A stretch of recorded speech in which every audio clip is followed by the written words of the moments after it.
Here is the latest Higher Summits forecast brought to you by our friends at the Mount Washington Observatory. Weather above treeline in the White Mountains is often wildly different than at our trailheads.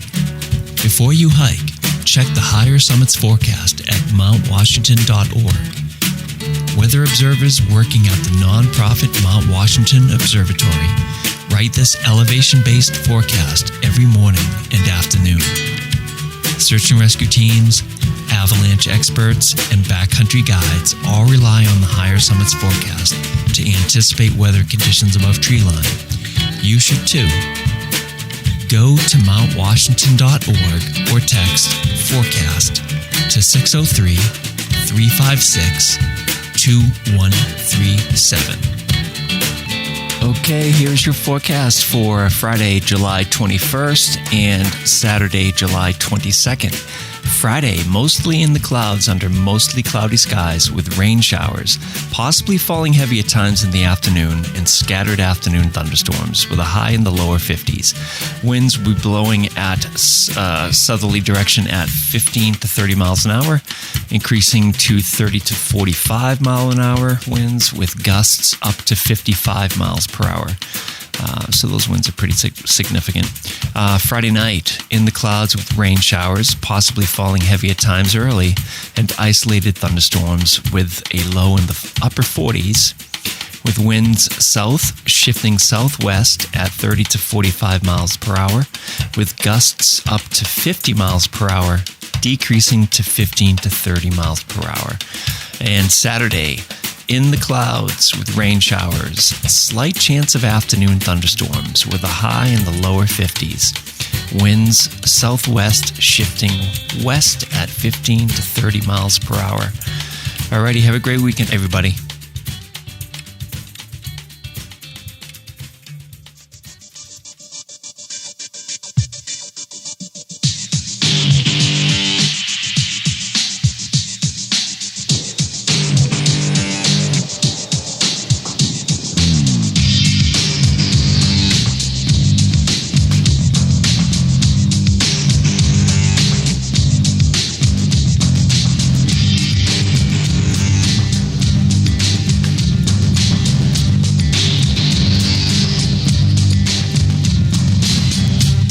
Broadcasting from the Woodpeckers studio in the great state of New Hampshire, welcome to the Sounds Like a Search and Rescue podcast, where we discuss all things related to hiking and search and rescue in the White Mountains of New Hampshire. Here are your hosts, Mike and Stump.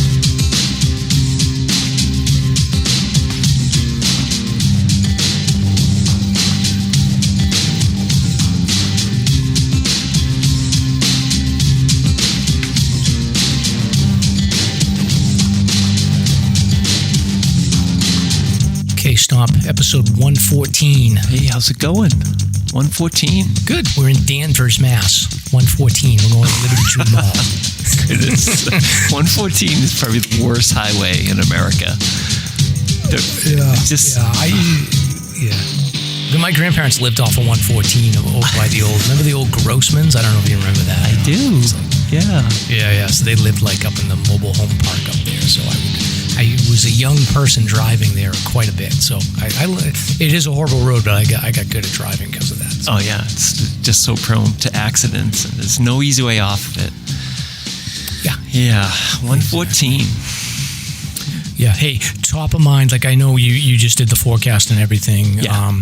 But top of mind for me, I just want to remind the listeners, definitely pay attention to the forecast, but I want to get some more like reviews and 5-star reviews on Apple Podcasts. So if you haven't given us a review or given us like 5 stars on the Apple Podcast app, we're at 4.8 Stomp. So I don't know what happened to that 0.2 of a score, but if the listeners could do us a solid and throw some reviews up there. Only positive though. If you have anything negative to say, just email Stomp. don't put a review up. Well, it might be related to the listener feedback we got from the next section here. Oh, Stomp is fired up. Look out. Hey, how many reviews are up there? Oh, I don't know. Probably like 30 or 35 maybe. Interesting. I would think. Yeah. So I think we have like a total of like 100 people that have like clicked on the stars, but like people that have actually written reviews, I think there's like 30, and they're all pretty good. So yeah, nice, super cool. Very good. All right, so then we got the weather this weekend, Stomp. I didn't get a chance to look too deeply, but I think we're a go for this weekend. It looks like it's going to be a little better than it has been the last couple of weekends. Sunday in particular, but Friday into Saturday, still that lingering chance of thunderstorms. Nothing new there. I'm going to be out there. But I think Sunday's going to be the winner of the day of the weekend. Yeah, finally we got a good weekend day. So. Hopefully, possibly even hitting the river. You never know. If the water gets down a little more. It's still moving pretty fast. Mr. and Mrs. Stomp on the float. Look out. Yeah, we're dying to get out there. It's like the summer's almost over, for goodness sakes. I saw something on Facebook actually come up. It was in Mrs. Stomp's like memories. It was like 3 years ago today, me and Mr. Stomp were on the river, and you guys were like laying on your stomachs facing each other, which was hilarious. And then there was a second picture where you guys were like kissing each other. And I was like, love on the river. Oh, God. Yeah. All right. So welcome to episode 114 of the Sounds Like a Search and Rescue podcast. We are a podcast about hiking and search and rescue in the White Mountains. We also spend a lot of time talking about history, trail maintenance, and forest management. So this week we have a great guest joining us. His name is David Govatski, and he is the co-curator of the White Mountains Museum at Plymouth State University. He is a former U.S. Forest Service employee. He's a volunteer trail maintainer and an expert in old-growth forests.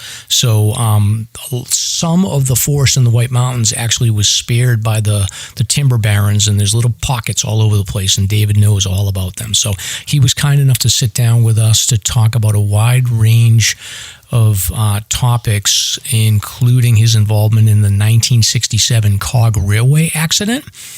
He gave us some advice on where to find local old-growth forest within the White Mountains. He gave us background on some of his experience in the Forest Service. He talked about the Weeks Act and a slew of other topics. So all this, plus recent hikes on Mount Madison, Mount Adams. Stomp was on Acteon Ridge this weekend. Plus, we got some recent search and rescue news, including a near tragedy on Cannon Mountain. So I'm Mike. And I'm Stomp. Let's get started.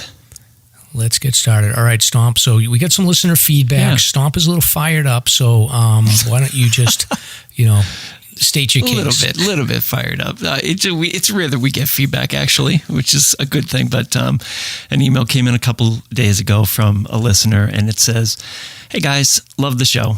I have to say, though, spending the first minute or two going over the weekend forecast when it's a podcast, and probably 95% of listeners in the long run will be listening long after that weather has passed, may be the absolute worst way to start a podcast if you're trying to attract new listeners. The only thing more boring than the weather is listening to someone talk about what the forecast was weeks, months, years ago. Most people checking out a new podcast tune out within the first few seconds, minutes, so that's not a great start. I do think it would be better, a perfect ender, though. So just my unsolicited 2 cents. Keep up the good work." You're relegated to the end of the show now, Stomp. You're done. Oh, yeah. Oh, I didn't even make that connection, but I took it. Yeah, it's funny. It's a funny thing. I mean, without skipping over the obvious thing, just press fast forward and you're past it within 2 clicks. I mean, we did put a lot of thought into the position of this, and it is a sponsor position as well. So there's discussion with the sponsors as well. And it was sort of a joint effort to come up with the idea. And since we are sort of an educational, informational depot for hiking, I think there isn't a more important topic than the weather. So I thought it was a funny email. And I just wanted to get your take on it. And if the listeners want to send messages to us and let us know what their take on it is as well, that'd be fun. But what do you think, Mike?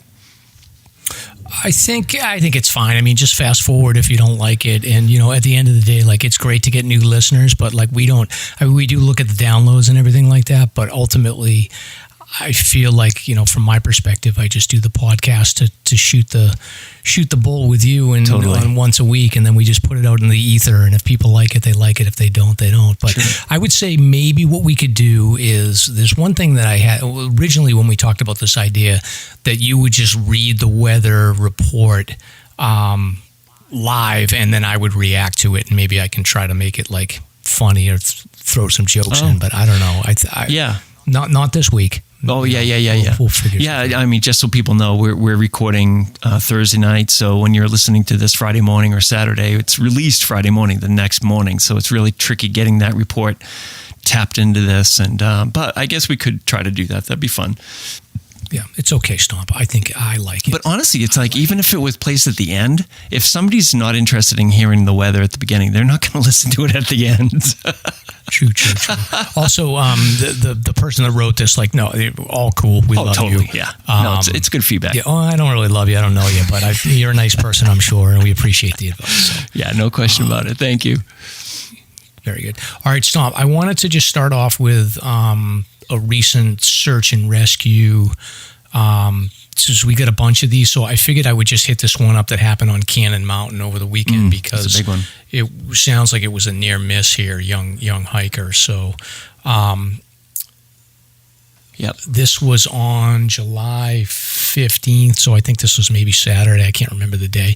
9 p.m. Fish and Game was made aware of an injured hiker near the Kinsman Ridge Trail on Cannon.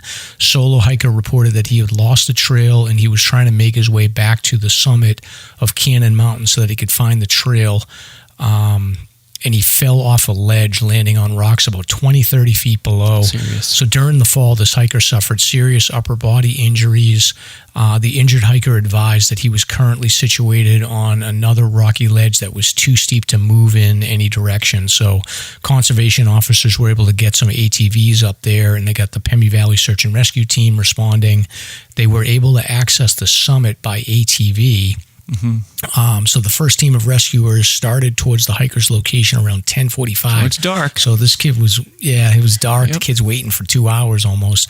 By 11:15, they had made over 2 hours. They had made voice contact, but it was really steep and thickly vegetated terrain. So the team was not able to get to the hiker until around midnight. So actually, it was 3 hours. Right. Kid was on a ledge. He was. I guess the team was able to get to him and stabilize his injuries. They got a harness on him, and they were able to lower him down to more stable ground.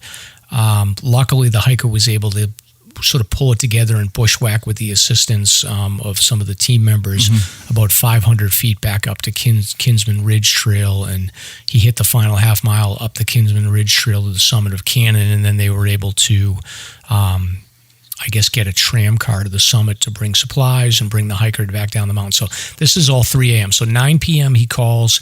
By the time they get him down, it's 3 in the morning. He made it safely out, but visibility was poor. Thick clouds, rain, lightning had arrived. So it sounds like a nightmare. 21-year-old kid from Marlborough, Mass. He's self-described inexperienced hiker that learned of this hike from a coworker. He wasn't well equipped for a day hike, and he lacked a map, light source, and rain gear. So Fish and Game basically puts out in their release here that steady rain had fallen over the month of June and into the early parts of July, and that trails are ridiculously slippery and have led to many injuries. So I don't know, Stomp, how do you get the message out to these young people about basic safety? I don't know. It feels like this is just the price of doing business with hiking at this point, is you're going to have these young people coming out here and getting in trouble. Yeah, where was he from again? Marlborough, Mass. Okay. So I mean, it's. I blame Jake and Julie for this because that's where they're from. Yeah, it's a difficult problem. I mean, we're all trying our best, and certainly the media covers these events, and you hope that kids are exposed to some agency like AMC or some outdoor experience that would give them some education along the way. But it's tough to catch everybody, obviously. Yeah, because think about it. If he didn't have like a cell phone connection to call, say he falls and he gets knocked out. Right. He's and then, or he loses his phone, it's hypothermia, and then, or maybe it's not, maybe it was warm enough, but still, he's not going to fare well. Sure. Yeah, especially if it was a serious head-brain injury. Yeah. So. Yeah. It seems like we have a handful of these every year. Like last year, it was the two young men that went over by the Watcher and were on those cliffs. So it just seems like that area is just begging for trouble sometimes. Yeah, it sure is. Let me just look over what he had for gear again. So lacked a map, lacked light source, and rain gear. Okay, so in that type of weather, I mean, clearly a light source would be handy, especially if you go off trail and you end up in the dark. I have no idea where this was. I'm assuming it would be from that overlook that faces Franconia Ridge up to the summit, and then you have that open face, which is not the easiest portion of trail to navigate, especially if it's dark. Yeah. But boy. Yeah. And I can definitely see, like, I've seen people up on Cannon before too, like just coming down from the platform to get down to that lower section there. Like, it's not obvious all the time. Like, you can keep going straight. There's like a 180 turn there that you can keep going straight and get in trouble. Like, there's all kinds of scenarios up there, especially in the dark when you don't know what you're doing. Like, that's another thing, is it's a late start again. Clearly he started late if he was up there at 9 o'clock. I would assume so, yeah. And the other big thing, just lacking a map. But hopefully he's okay, and he'll be back to hit it again with a little more knowledge and experience. Yeah, I mean, hopefully 20 years from now, like, he'll be the expert hiker that can tell people the story about how he learned how to consider being safe. No doubt about it. No question. Yeah. And just so people know, I mean, that is some thick crumb holes, and it's steep as hell off that summit on the notch side facing Franconia Ridge. So that's some tough terrain to have to pull somebody out of, or even to get out through yourself. So hats off to the rescue team, and that's tough work up there. Yeah. All right, on a more positive story about young people, a 6-year-old becomes the youngest girl to climb Devil's Tower. So this is a 6-year-old Massachusetts girl. Right? It's super cool. Yeah, look at her. She's cute. She got no teeth. She's got no front teeth. She's living no teeth and no fear. No teeth, no fear. That's true. So for those of you that are unaware of this is the Devil's Tower is in Wyoming. It's this, like, basically this granite slab that there's no trail to get up there. I think you can only climb it with ropes. And this kid her name is Alice Gale. She's 6 years old. Yeah. And she said, it wasn't scary for me. So her and her brother Tristan climbed the Devil's Tower with their parents, Valere and Stephanie. So that makes her the youngest female on record to scale the 867-foot tower, according to the National Park Service. That's pretty neat. I mean, and they interviewed her. She said the accomplishment felt good, but not that proud. So, I don't know. Funny. That's it's just shy 100 feet, 200 feet of, say, Cannon Cliffs. So just to give you perspective. Yeah. But it's basically like if you wrapped Cannon Cliffs into like a cylinder, and there's no trail up to it. You just have to go up there. So the parents are, they're French, but they moved to Falmouth about 15 years ago, and they're oceanographic scientists. So they must work at Woods Hole. So they loaded up the RV and set off on an adventure, and I guess they're going to do some more stuff. That's pretty impressive. Yeah, I didn't even know it was climbable. If you look up websites, it's a rare igneous rock. So basically it used to be a volcano, and that was the inside of the chute of the volcano. Whereas the walls of the volcano fall away, that's what was inside. But yeah, it's sort of news to me. But I thought it was more of like a less stable type of rock, but apparently it's climbable. Yeah, they said they took a 5.9 difficulty route, and that's so cool. They said that typically makes it even challenging for adults. So yeah, it's pretty neat. That's awesome. I'll put the links in the show notes for her, and she banged out a handstand at the bottom before she went up. So good for her. Must be a fan of Eric Todd Sweet. Yeah. Oh, she did one at the bottom, and then she did one on the top.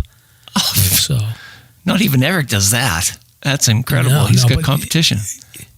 Yeah, it's interesting. The top of this thing has got like grass growing on it and stuff. It doesn't look like I would have thought it would look like, but it's cool. Interesting. Yeah. All right, Stomp. I got something for you. I got to share on the screen here. I want to get your reaction for a minute. Okay. I'm going to put this in the show notes. I thought this was hilarious. So this is a video of a father, and he's got his little kid, and he throws her in the water, and then she's got these like things in her arms. Did you see that? You got to watch it quick. Yeah. No, I haven't seen the video. Yeah, so watch what happens to the floaties when he throws her in. So he's on a boat, he throws her in, and so the girl's got these floaties wrapped around her biceps, and the father throws her like maybe 10 feet and she in the sinks air into the water, and then the little floaties are donuts on her arms, and she just puts her arms out, and she just falls right to the bottom. Oh, so man. They did save her. She didn't drown, but like just in case, like it's a reminder, if you're using those swimmies on your kids, just be careful. Like don't throw them in the water because those things are not reliable. Yeah, arms down. Yes. Wow, that's scary. Yeah. And then another scary story here, Stomp, that you put out is a free soloist fell 500 feet. Yeah. And died. She was hiking. Yeah, Blitzen Ridge. So this was on July 9th. Mm-hmm. And the woman died falling 500 feet while free soloing, which is a 5.4 ridge on the Ceylon Mountain in the Rocky Mountain National Park. Mm-hmm. Yeah, 5.4 technical climb. This was a couple weeks back, but I thought it was just worth mentioning that these free solo climbers are definitely pushing the boundaries here, and this is inevitably what can happen. Yeah. This lady was like a trail runner, avid trail runner, yoga instructor. She got into the the free solo stuff as well, but it's very dangerous. I don't recommend it for anybody. Yeah. What do you think it is? Like this invincibility thing going on, or what? I don't get it. I don't know. I think there's certain people that have just a screw loose when it comes to this stuff. So. How about, would you say the same thing of, say, base jumping and all that? I think so, but also I think a lot of people would say the same of us, like just doing our weekend hiking stuff. So it's that assumption of risk? Yeah, I think so. I think that people they chase the adrenaline. Like, some people think nothing of jumping out of a plane, and other people think it's like the craziest thing ever. So we're just looking at a different. Somebody's doing something different. Sure. They would probably argue that we do everything pretty safe, and that we're repeating these climbs over and over again with ropes so that we know exactly what we're doing until we go solo. So who knows? Right. Speaking of assumption of risk, just briefly, I've been watching videos of these people that get into the exclusion zone of Chernobyl and go hike through it, and they have to swim through bodies of water to get to these certain trails and roads to get into Chernobyl, and they go in with their Geiger counters, and the Geiger counters are like redlining to the limit. Yeah. I mean, it's insane. Like, are you kidding me? Yeah. You got to see some of these videos. It's insane. Yeah, I do like urban exploring, so that would be something that is cool. It's wild. Like, one of the videos was 2 hours long, and they go straight to the Ferris wheel and all this other stuff. It's very cool, but I wouldn't take the risk. Yeah. I think that, I don't know how much you can get exposed to that stuff and still, you get cancer 20 years from now. Right, exactly. All right. Next article here, Stomp. I'm assuming you pulled this as a feel-good article. So this awesome. is this was from last year, though, Stomp. Did you know that? It says July 8th, 2023. Oh, yeah, okay. But they reposted it. Oh, it's a repost. Sorry, everybody. Shame. Stomp got swindled. It's scammed. Anyway, this 71-year-old. So it's an article about a 71-year-old guy. The guy looks like he's 171, honestly, but he's 71, and he completed the Pacific Crest Trail, which is honestly, that's not that old to be doing these through hikes. But, sure, yeah. The interesting thing about this one is that he broke out in a song when he finished, and his name is Pa'at, which I don't know what that means. That's his trail name. Pa'at. So, well, congrats. Good for him. And there's a good video of him. He looks like Santa He Claus. does. So I'll send it over. Yeah. Oh, well, it's still uplifting. It still makes me feel warm in my belly.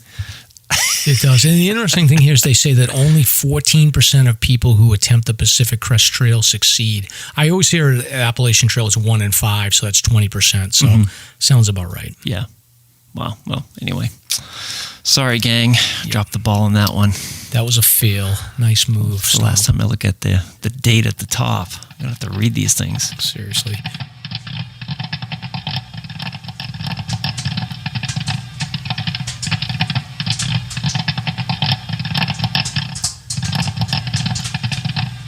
Hey, what's that sound? It must be time for the pop culture segment with Mike and Stomp.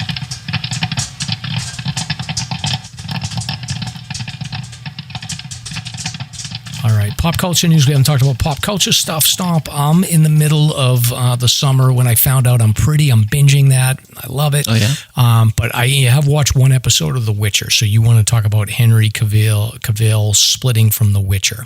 Wait, so you just started The Witcher, or are you on season 3? No. I'm watching it's very complicated. Yeah, So okay. I'm watching the Tour de France. Okay. So every night I watch the world feed from the Tour de France. Then if I have time, I'm watching The Summer Where I Became Pretty, which is on Amazon. And then one day I had free time and I was like, I'm going to watch the first episode of The Witcher just to see if it's good. And then that's next in the queue. So I got Tour de France, The Summer I Turned Pretty, and then The Witcher is up next.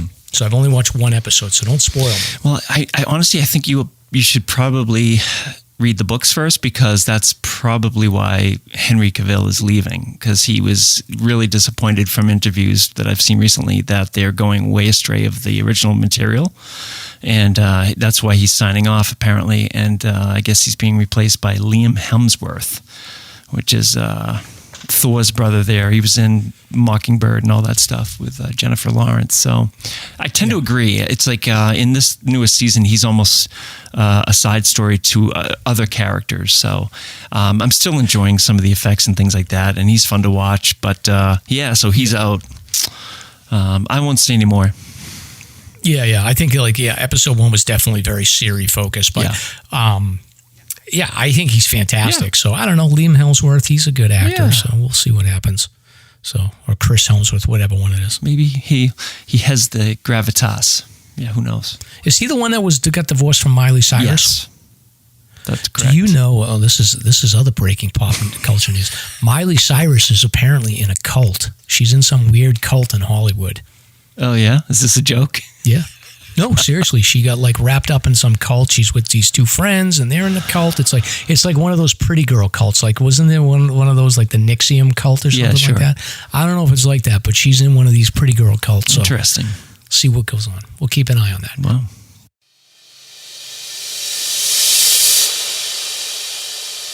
Vaucluse gear. Do you have a sweat problem? Sweat can be extremely uncomfortable on the trails, plus sweat is a serious risk factor. As your clothes get wet, your core temperature can dramatically fluctuate, and this can result in hypothermia, heat exhaustion, and dehydration. We've got good news at SLASR for you. There is a piece of gear that solves the sweat problem. Vaucluse's ultralight ventilation backpack frame. The frame is a backpack accessory that easily installs in your favorite pack size, 15 liters to 65 liters, and creates a ventilating airflow gap between you and your pack. It's also ultralight, weighing less than a pair of socks at just over 3 ounces. Whether you're hiking in hot or cold temps, the ultralight ventilation backpack frame is a real game changer when it comes to airflow and ventilation. So visit vauclusegear.com to order an ultralight ventilation frame today. Use promo code SLASR, SLASR, to enjoy a $5 discount. Plus, you let them know that Mike and Stomp sent you. We have stickers and stuff like that at Ski Fanatics off of Exit 28 in Campton, New Hampshire, or at Spinner's Pizza Parlor in Andover off of Dascombe Road in Mass. And Andover, yes. And what else is new? Advertisers, if you guys have any messages you want to get out or any merch you want to plug, just get a hold of us and you can show you our plans for advertising with SLASR. Excellent, Stomp. Yeah. And then now is the part of the show where we talk about what we're drinking. Are you drinking a beer tonight? I've got nothing. I'm absolutely parched, sitting in my basement, wishing I had a beer. Well, I am drinking I'm back to Fat Mike, so everybody's happy around the house. Lord Hobo is the name of the brewer, and I'm drinking an Angelica Hazy IPA, which is pretty good. Nice. Yeah, they do a good job for sure. Yeah, definitely. Nice. Recent hike, Stomp, where you been? I got out with my cousin last weekend, and we hit Acteon Ridge. First time he's been there, and first time in a while he's been out, so I didn't want to kill him. And we were contemplating doing a backpack overnight up on the Grand Traverse, but the weather just was not looking good, so we decided to just kill ourselves up on Acteon. So I took him up some really just extreme, steep, sort of obscure routes up through these giant boulder fields and erratic fields that are really nice up to Bald Knob, and just poked around up there for a while. You could spend a whole day just poking around those boulder fields, Mike. It's such a cool spot. Yeah, those erratics all in that area there. It's crazy. Yeah, it's really neat. And if people are interested, you can do some research to find how to get to Bald Knob, and then from there it leads all the way over to Jennings Peak if you wanted to really do a long day bushwhack.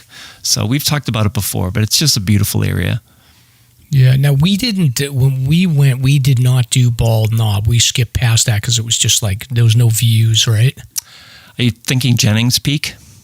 Or Sandwich Dome? No, when me, you, and Jimmy went out we went in that area, right? Oh, that was Algonquin Trail. Oh, that was Algonquin. Yeah, so that's off of Sandwich Notch Road, Algonquin Trail, which is another one I want to get to really soon. That's probably my favorite. Oh, hey, Bubs. Daphne's here. Hey, Daphne. Yeah, so we've never been over there, Mike, but it's such a short thing. It's literally a half mile to hit these boulder fields. It's so awesome. Well, yeah. I want to get back out on that. I want to get back out in that area anyway when there's good views. So we'll have to remember to do that. But I was out this weekend. I was supposed to do a presidential traverse with my sister-in-law on Sunday. Yeah. But the weather was horrible. So I was like, to Marissa, my sister-in-law, I was like, I'm bailing.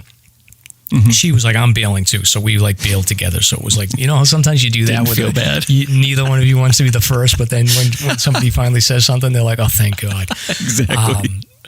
So I was like, let's just do it this upcoming weekend. So I looked at your weather report and I was like, there's a 3-4 hour window in the morning where I can get some views. So I just went up and like tested the first part of the presidential traverse. So I just banged out Madison and Adams just to see what my time was going to be, so I could tell Marissa. So it worked out well. Got up there super quick. I think I got on trail at 6 and I hit Madison. Then on Adams, I was on Adams before 9 o'clock. So I was cruising, but beautiful views up there. Ton of people on at Madison Hut. Ton of people there, really? And then a bunch of people doing presidential traverses. I don't know what happened later in the day because when I got down to the car, it started pouring out. So I don't know if they were getting hit on Mount Washington and Monroe and Jefferson. Yikes. But a ton of people were doing a traverse on Saturday. So I don't know if they made it or not, but they probably had to deal with some weather. Yeah, I bet. Yeah. I mean, this weekend should be a little better. I think we're trying to get out of this weather cycle, but it's been crazy. Yeah, I'm going for round 2. Me and my sister-in-law were going on Saturday morning at the crack of dawn. So if anybody's up on the presidentials, take a look for us. We'll be cruising. Wow. Yeah. Good luck. Yep. All right, Stomp. So next sponsor here. Yeah, we have Seek the Peak. They just had their big fundraiser for the Mount Washington Observatory this past weekend. So Seek the Peak returns this summer and next summer as well. That's why we're reading this a few more weeks. So it's the classic Mount Washington Hike-a-thon. So the annual gathering of New Hampshire's hiking community is nonprofit Mount Washington Observatory's largest annual fundraiser. Hikers raise funds, earn gear, and celebrate at an après hike party. I always want to say après ski party, with live music, food trucks, epic gear raffle, beer garden, vendors, and people who care deeply about the trails and an inclusive hiking community. It all takes place at the base of the Mount Washington Auto Road. Our Hike and Make Friends option supports all ability levels, pairing hikers with similar goals for a trek that's right for you. All hikers are welcome to help raise funds for the observatory's summit weather station and services like the twice-a-day Higher Summits forecast, educational programs, and research in the White Mountains. Seek the Peak is sponsored by Great Glen Trails and Eastern Mountain Sports. So to learn more about the event for next year, check out seekthepeak.org. And before we move on to our excellent guest coming up here, I'm so excited. We do have some notable listener hikes of the week, so just tag Slasher on your adventure to be considered for Slasher's Hike of the Week. And we have a handful here. A. Folsom did Tux. easybanks.hikes.nh tackled Sandwich Superloop. So this person did 24-ish trails and several peaks. It was a hell of a loop, like everything in Ferncroft and then some up over the Sleepers. So it was a pretty crazy post. Steve Summits tackled Ammo to Washington for Seek the Peak. Patrick Smart 603 tackled Mount Israel with Jake Ski's 603. A-Bomb Graham, this is a new listener, tagged us, and he was ripping up Ferncroft for 25 miles in and around the Sleepers, Whiteface, Passaconaway trails, and he just wanted us to know, not a fan of the no-pole ethos. Do you know, actually, so that's a good call. I actually took my poles this weekend, and I haven't used my poles in like a long time, and I felt a million times better going uphill with my poles, so I'm with him. Who was that said that, by the way?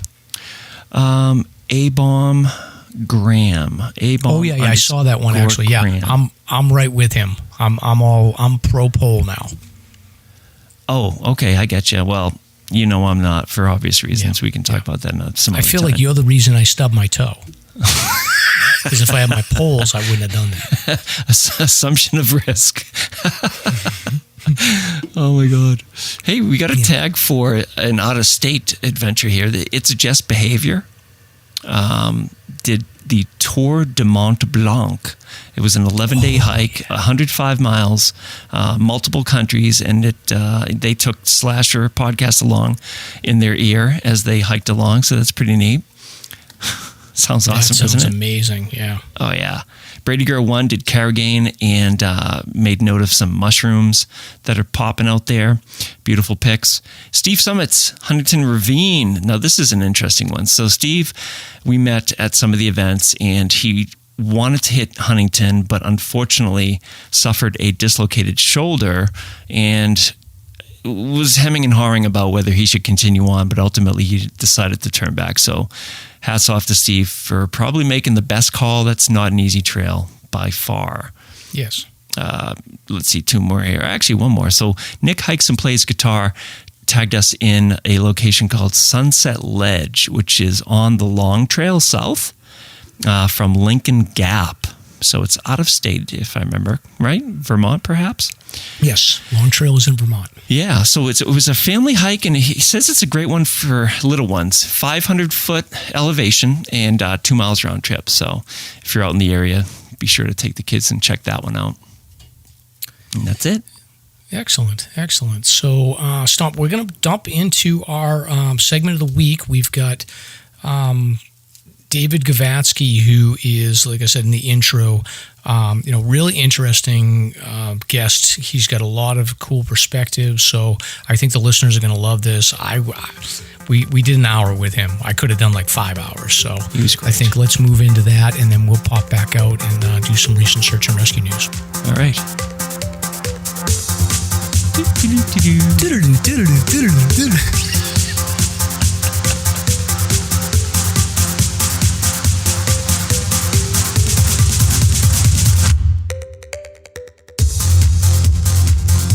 It's time for Slasher's Guest of the Week. Very cool. Very cool. Very cool.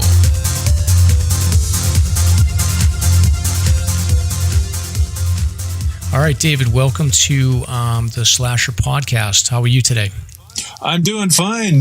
Thanks for inviting me, Michael. Yeah, we appreciate it. We know that you were out doing trail maintenance today. How hard was that? Well, I was out with a Youth Conservation Corps crew from the Northeast Kingdom of Vermont. And, of course, it was a hot and humid day, high dew point levels. But once you get in the woods and you're working on trails, it just seems to be a lot cooler. And there's a little bit of a breeze coming through. And other than the smoke that we were getting from the Canadian wildfires, it was just a good day to be out working in the woods. Wow. When you're doing trail maintenance in these wet conditions, is it, from your perspective, is it better to be out there when it's wet like this so you can kind of spot the troubled water bars and things like that, or does it not make a difference? Oh, absolutely. In fact, if you can get out when it's pouring rain, that is the ideal time. If you're checking water bars and makes sense. And erosion or things like that, or places where you have some drainage issues, and bringing a shovel and a grub hoe on those days, they're just really perfect. And it's not difficult work, but you can do some amazing things to protect the trail tread by being out there and alleviating problems as they're occurring. Now, are you with this group you were with today? Are you teaching them about trail maintenance? Is that the goal? That's the goal. Yeah, it's a Youth Conservation Corps. They're employed by the U.S. Fish and Wildlife Service, and they're there for 6 weeks, working in the Northeast Kingdom of Vermont, and also the Pondicherry National Wildlife Refuge in Jefferson. So that's a 6,500 acre. National Wildlife Refuge, and it's mostly wetlands, so it's the bottom of an old glacial lake. So you don't have too much terrain, and I think we only have 2 water bars on the 10 miles of trail that we have, so it's fairly flat. Oh, nice. Yeah, we're mainly brushing in anticipation of building some bog bridges and replacing some bog bridges over some wet areas. Wow, interesting. And do you do trail maintenance year round? Yes, trail maintenance is year-round. We've got some trails that are specifically designed for cross-country skiing and snowshoeing, and in the White Mountains, as we all know, there's blowdowns that occur year-round, and and so we always have my silky saw out with me, and occasionally cutting those blowdowns out and packing the trails down, or doing whatever you can. It's funny you mentioned the silky. The silkies are great. Yeah, those are amazing. The silky big boys. That's my favorite. Yeah, those are incredible. I think I've got tools. 4 different models, and whenever REI puts them on sale for 25% off, I'm always quick to buy one. Yeah. Awesome. Well, David, we've been chatting a little bit, but why don't you, so actually before you introduce yourself, Stomp, do you want to give a little bit of background? So you had made contact with David and wanted to get him to come in for a segment. Can you just sort of give a little bit of background on, why we wanted to have him on, and then I can ask David to introduce himself? Well, to be quite frank with you guys, the listeners asked that we have Dave on, so I just did some poking around on the web, and I had not known of you, Dave, before the listeners sort of honed us in your direction, and I'm glad that we came across. Yeah, this was completely listener driven, and we're just really pleased that you responded and were willing to come on. So that's it. It's a very simple story. But looking at your resume, I think the listeners will really enjoy this talk. Yeah, so just for the listeners, a little bit about David, just so that he doesn't have to repeat his own resume. But so former U.S. Forest Service employee, worked pretty much all over the country, did end your tenure in the Forest Service here in New Hampshire, and since leaving, you've been up to all kinds of different work around volunteering, trail maintenance, writing, and a few other things that we're going to talk about here. But David, why don't you introduce yourself in a little bit more detail? Sure. My name is David Govatski. I live in Jefferson, New Hampshire. I worked for the U.S. Forest Service for my entire career, 33 years working around the country, and retired on the White Mountain National Forest on April Fool's Day of 2005. When you work for the government, when you retire, it has to be the first 3 days of the month. And some administrative type of an issue. But I since then, and since 2005, I've been working primarily as a naturalist, and I've been an expedition ship guide in Iceland and Alaska. I did that for several years, but I spent a lot of my time, a lot of my summers working with young people, particularly in the Youth Conservation Corps, and I've been doing that since retirement. So I just enjoy that. And then in September and October, I usually work with Raven Interpretive. They're out of the Mount Washington Valley, and it's primarily bus tours that come through. And so I take them out on hikes, and we do drive on the Kankamogus Highway, and we visit various spots. And so it's a great opportunity to meet people from all over the world and to show them what we have here in the White Mountains of New Hampshire. It's awesome. Wow. And then when did you get your first exposure to the White Mountains? My first exposure was when I was 13 years old. I grew up in Connecticut, in a rural part of Connecticut. I was in a 4-H program. It was a 4-H forestry program, so it was a little bit unusual. And we did trail work. That was our primary function, maintaining the Blue Trail system in Connecticut. And so as a reward, in the autumn, we would take a weekend trip, and my first hike was on Welch and Dickey Mountain in the Waterville Valley, and that remains one of my favorite hikes. And I was pretty well hooked on that one. Yeah, that's where I live, Dave. I live right in the surrounding community there, and it's just like what you said. It's still one of my faves too. Yeah, it certainly is. And of course, it has that unique jack pine stand on the mountain, and it's all of those, slabs of granite ledges and glacial erratics, and just a wonderful hike. And after that, I continued working, throughout high school and in the 4-H program, and visited the huts. My first hut was Galehead Hut, and I just really enjoyed that experience, meeting some of the hut crews. And, I was 14, 15 years old. I was pretty young, and I was pretty determined that I was going to get a job working for the Appalachian Mountain Club and the hut crew. And so I applied when I was 18. I had graduated from high school, and I went and worked with the Green Mountain Club on their Long Trail Patrol that first summer. And then we finished up the summer's work and went over to Pinkham Notch Camp. And George Hamilton was in charge of the hut system in those days. And I had some references, and George says, "Yeah, we'll hire you." And that was in 1967. And so I started working at Pinkham. And a couple of weeks later, we had this terrible accident on the Cog Railway in September of 1967. It was the last train down the mountain, and so I was working in the kitchen, cleaning up from the evening meal, running the Hobart dishwashing machine, and got to call Bill Arnold, who still lives up here in the White Mountains in Randolph, was the hut master, and said, "Hey, there's been an accident on the mountain, and we're going to go up and grab some blankets, grab some Stokes litters and first aid equipment, and meet outside here in a few minutes." And so wow, we gathered up and took our vehicles on up to just past up the cow pasture where the old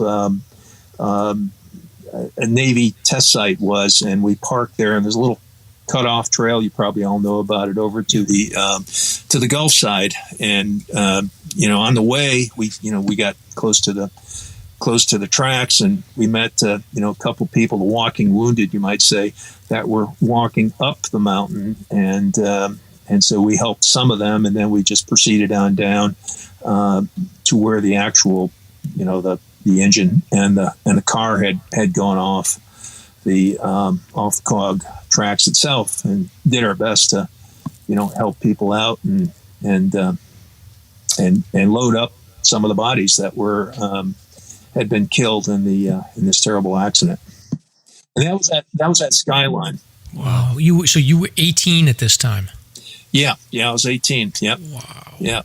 Yeah. And I really didn't have any first aid training. Other than basic first aid, which I think was an 8-hour course. And I later became an EMT, emergency medical technician, and and took the wilderness first aid, wilderness EMT course at Solo down in Conway, and picked up more skills. But it was quite a night. You had fog, you had darkness, and you had the smell of the coal smoke from the overturned engine there. And, people were, screaming, and people were shouting. There's headlamps, through the smoke and the fog. And it was quite a night. Wow. So just for the listeners, this is an incident where Dave, you wrote an article in Appalachia, I think in 2018, covering this story, right? Right. That's right. Yeah. So that's available online if folks are interested. Yeah. Yeah. I'll link that in the show notes. But basically, my recollection of the story is that there was a open question on what caused this, but they ultimately there was the switch was not fully connected somewhere around 5,400 feet. And that derailed the engine and further derailed the rest of the cars. And I think that the total of 8 people died that night, right? Or that day. Yeah, that's right. Essentially what happened was you had this engine that was coming down, and you had Skyline switch, and the switch was set to go up on this siding, and the cog was coming down, and so it derailed, essentially. So the teeth got out of the cog, and it was just running down the tracks. Now today, the cog doesn't have those sidings. They actually have a loop, and it's a fully safe system that they have now. So that eliminated so many steps that were involved in that, and so the engineer and the person who was supposed to be setting the switch apparently didn't do it. And they went over it, and it just started racing down the mountain on its own, out of the terrifying. Fog. There was no way that a brakeman or anything could do anything to try to control it because of the gravity of the situation. Do you recall because so that happened in 1967? That was a big event. My understanding is that these formal sort of search and rescue organizations, the volunteer organizations that we know that are stood up nowadays, those really didn't get established until into the 90s. Was there any talk about getting a more formal search and rescue function in the Whites due to that, or did it? Well, it was a bit. There always was, some level of search and rescue activity. When you worked at Pinkham Notch, the AMC camp in the fall, it was typically once a week or once every 8 or 9 days, you'd be going out on a search and rescue mission. So the AMC had a number of people that were working. And at the time, the White Mountain National Forest had what were called ridge runners. Casey Hodgson was one of them, and Chris Hartz, and there were several others that were out there, and their job was, safety in the mountains. And so you had a cadre of people that were available to assist. And then you had the climbing community that was also available, not to the extent that it, later developed in the 90s in the Mount Washington Valley. So you did have that, but it was really Fish and Game Department from the state that ran the search and rescue programs, aside from Tuckerman and Huntington Ravine that the Forest Service had control because of their snow rangers. Brad Ray, Rainey Levitt, Levitt Bowie, I should say, Rainey LaRoche, and those people back in the 60s were, they were on the scene all the time. Yeah, I would guess too the volume of rescues probably wasn't as high, so you could get kind of away with having the leveraging the resources that were available that were working in the mountain areas already, where I think nowadays it's probably just there's a volume that's a little higher with hiking. Oh, yeah. Certainly the volume is much higher, and also the level of training now, whether it's the Androscoggin Valley or the PEMI search and rescue crews, they're professionally trained, and they've got equipment. They've got different levels of experience. New Hampshire Fish and Game is they have high levels of qualifications and experience too. So it's much better organized now than it was in the 1990s. Yeah, yeah, and or 1960s actually. When is what I should have said when I was there. Yeah, and did you when you got involved in working up in the Whites when you were a young person?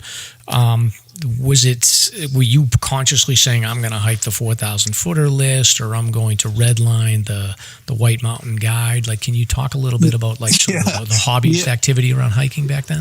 Well, I think I was 15 years old, and when I was at Galehead Hut, and the hut master's name was Steve Jacob, and I still remember that. So, I admired him. He was kind of a role model.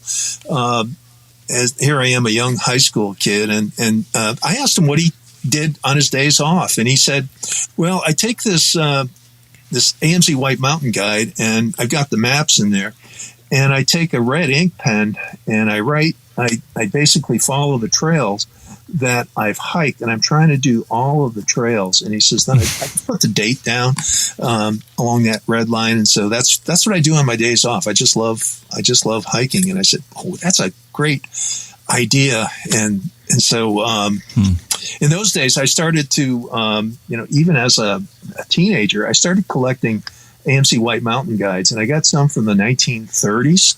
And they were cheap, just a couple dollars at that time. And I started looking at the old trails, and I got interested in hiking on these old trails and doing that. And I just said, I'm gonna eventually finish all the trails. And I picked up a DeLorme trail map of all of the trails in the White Mountains. I don't sell it anymore, but it was my favorite. And then I think it was a long time ago, and I got this note from Ed Hawkins. He had heard that I had hiked all of the trails in the White Mountains, and he told me that there was some kind of an organization called the Redliners, and I said, "Well, that's pretty interesting," and and I didn't know that much about it, and I knew there was a 4,000 footer club because I had done that a couple of times, including once with my dog and that.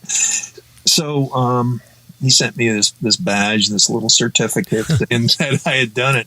And he asked me, he said, which guidebook did you use? Because I guess the rule is you have to use the current guide and do all the trails that are in the White Mountains. And I actually exceeded that because there's all of these conservation commissions in various towns that have their own trails that aren't in the guidebook, and some of the other trails that aren't there. And I would search out these other trails, and so I said, I was using I think it was the 1936 guide. And he said, "Geez, that's way back." And I said, "I just love that Civilian Conservation Corps had built all of these really, really interesting trails, like over the Rosebrook Range, for instance. And now, what do you have on the Rosebrook Range? You got the spur going up Mount Tom, and that's it. And but there was a whole system of trails, and so I would just love exploring that when I was young." Wow. So can we go back in time a little bit? I want to talk about, so we've talked about the Weeks Act and the sort of the growth or the creation of the White Mountain National Forest, and we've done some history segments where we've talked about how the lumber barons came in and started buying out land in larger and larger parcels, which sort of pushed out the small farmers, and eventually there was backlash because they couldn't buy, the farmers couldn't buy smaller parcels of land over time, and there was clear cutting and erosion issues and all kinds of issues. So the backlash for that basically allowed for the Weeks Act to be passed, and then eventually the White Mountain Forest was built up. But can you sort of give your own perspective on those early days and talk a little bit about the timber industry in New Hampshire, and from your perspective, sort of what it was like to go back in 1900 to 1920 and the changes that happened in the White Mountains? Yeah, certainly. You really want to go back to like 1875 when the first logging railroad came through, and that was the Johns River Railroad out of Whitefield and opening up the northern White Mountains. So the logging had started, and it was primarily for lumber. I mean, it was the lumber, the spruce timber, and the pine that built a lot of our cities in Massachusetts and elsewhere in New England. And so you had a lot of this activity going on you had a governor who basically sold the heart of the White Mountains out just to, for about $25,000 to make some money. So you had a timber industry, two different kinds. You had the pulp and paper industry, and they were in it for the long term because, building these paper machines, even in those days, they cost hundreds of thousands of dollars, equivalent to millions and millions of dollars. And so, they were cautious. They were thinking, no, we need to have a continuing supply of material to be sustainable, to keep our people working in that. And then you had the others who were, basically just cutting lumber and bringing the lumber out, the logs out to make lumber as quick as they can. And so you also had a big tourism industry here. You had these grand hotels that were scattered all over the mountains. And there was a lot of competition here between the White Mountains and the Adirondacks, which had already been declared forever wild. And so these hotels, for instance, the Crawford House in Crawford Notch, they were seeing their hillsides that were being cut over.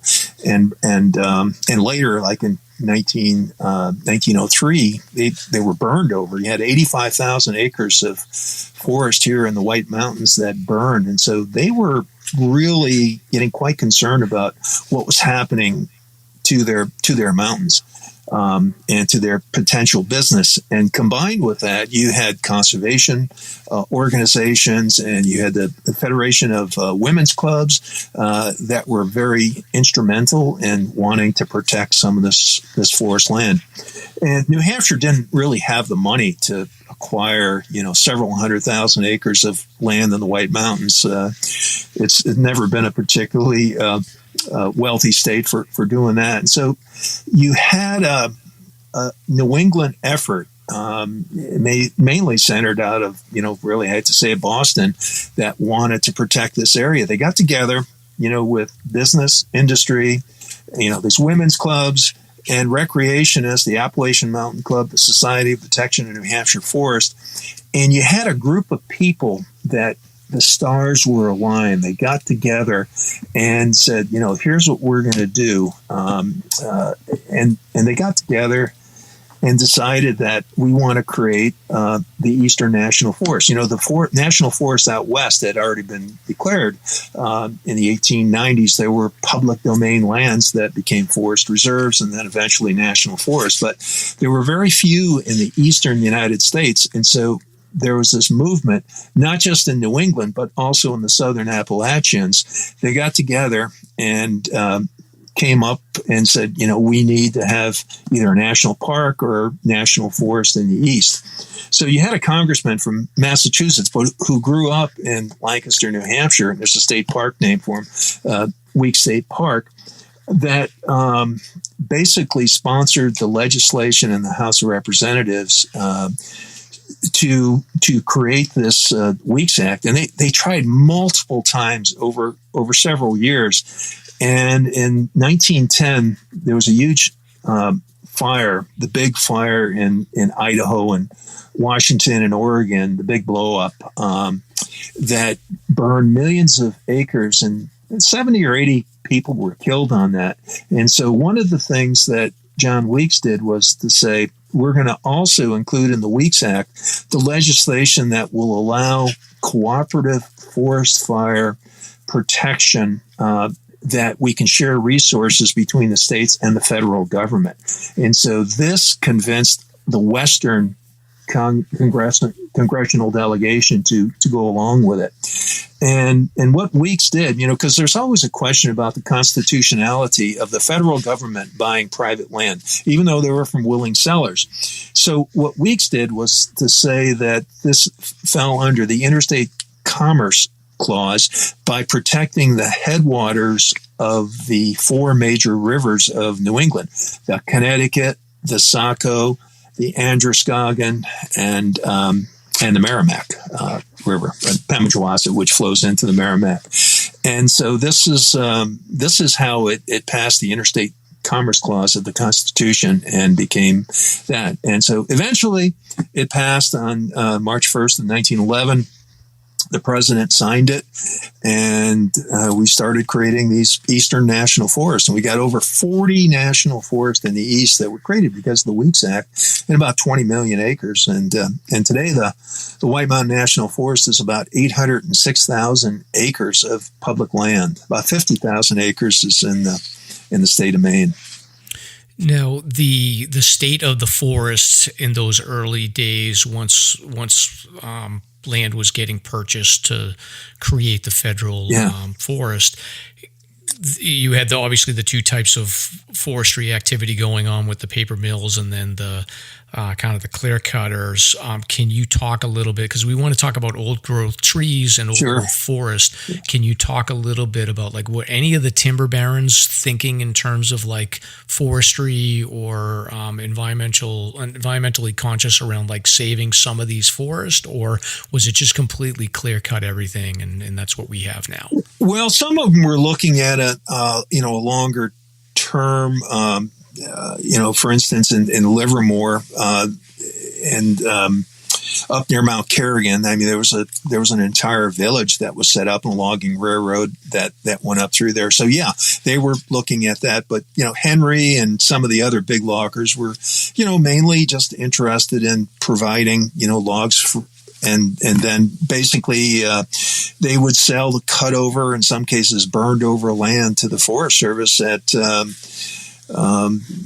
reasonable price. In some cases, they were $3 or $4 an acre, and they had already made several $100s an acre cutting the timber off. So much of the original forest was cut over, burned over land.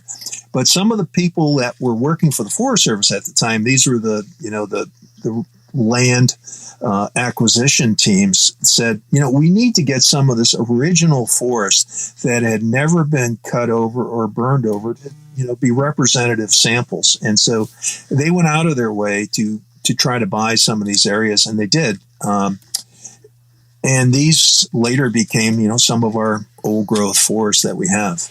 And are you at liberty to talk about where those are located? Or sure. Is that your secret? Oh, no. No, in fact, we're having a conference in Moultonboro, New Hampshire.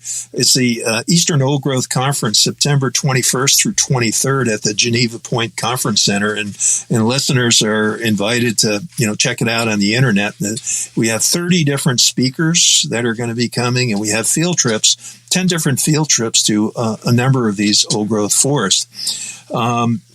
So some of the ones that people are most familiar with would be, for instance, along the Crawford Path. It's the Gibbs Brook Scenic Area, and you start right across from the AMC Highland Center.